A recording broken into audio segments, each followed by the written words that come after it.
Agora vamos até Brasília, porque o final dessa sexta-feira foi marcado por reuniões para debater as tarifas aplicadas pelo governo norte-americano ao aço e ao alumínio. A gente conversa novamente ao vivo com a Aline Becht, que traz mais informações para a gente, né, Aline? Boa noite novamente. Olá, boa noite, Adriana, a você, boa noite a todos. Bom, Adriana, o governo brasileiro continua fazendo essas rodadas de reuniões, estudando, avaliando as possibilidades, aquilo que pode ser negociado com os Estados Unidos para tentar mitigar essa situação em relação às tarifas que foram impostas aí por Donald Trump. Hoje, o MDIC, o Ministério do Desenvolvimento, Indústria, Comércio e Serviços, o Ministério do Vice-Presidente Geraldo Alckmin, acabou encabeçando uma reunião técnica com os técnicos do Ministério, também do Ministério de Relações Exteriores, o Itamaraty, e técnicos ali também do setor do aço, do alumínio, demais pessoas envolvidas neste assunto para poder analisar toda essa situação, todas essas informações. Quem também teve reunião hoje com representantes do setor foi o ministro da Fazenda, Fernando Haddad, no seu gabinete em São Paulo. Ele recebeu ali pela manhã Josué Gomes, presidente da Federação das Indústrias do Estado de São Paulo, a Fiesp, e também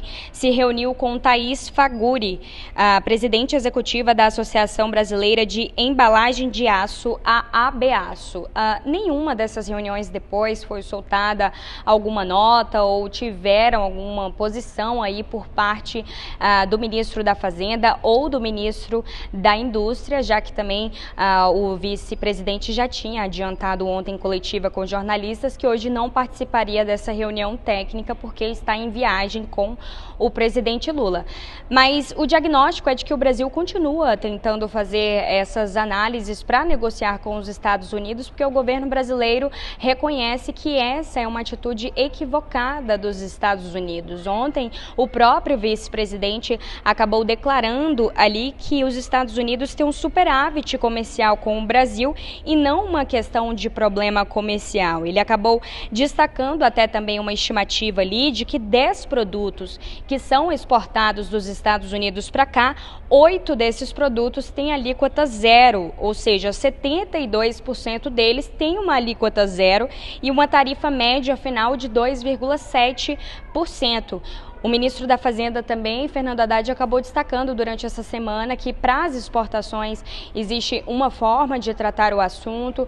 Com relação às importações, existem uma outra forma, até porque em relação às importações acaba pesando o país com o risco de acabarem despejando muita mercadoria aqui no Brasil, o que acaba prejudicando, preocupando, na verdade, a indústria nacional em relação a isso. Então, estão sendo pensadas ali políticas de defesa, assim como o México também ainda não se manifestou oficialmente com uma medida ali de reciprocidade, uma medida aplicando sobretaxas também aos Estados Unidos. O Brasil não tem nenhuma posição dessa por enquanto, continua tentando tratar no campo diplomático e eu sigo por aqui acompanhando. Além disso, para concluir, o presidente dos Estados Unidos, Donald Trump, ontem acabou conversando com jornalistas na Casa Branca e fez um destaque de que não vai reduzir ou deixar de aplicar essa sobretaxa, porque os Estados Unidos, a alegação dele é de que os Estados Unidos já sofreu por muitos anos com relação a isso, já saiu muito prejudicado durante os anos em relação a isso e agora é a vez da América. Então a gente segue por aqui acompanhando toda essa força diplomática que está sendo encabeçada no Brasil, com a realização do MDIC, do Itamaraty e também com as forças de negociação aí da indústria comercial. Mas o governo brasileiro deixou claro essa semana, via nota, que não vai descartar aí qualquer possibilidade de depois ser aplicada alguma medida aos Estados Unidos, principalmente ali recorrendo ao setor privado, que em 2018 acabou fazendo uma grande pressão também quando Trump ameaçou aplicar essas tarifas. Eu volto com você, Adriana. Obrigada, viu, Aline? Apesar dessa decisão ainda dura, né, de Donald Trump, a gente espera aí que o Brasil consiga avançar e consiga resolver com diplomacia. Muito obrigada, bom trabalho.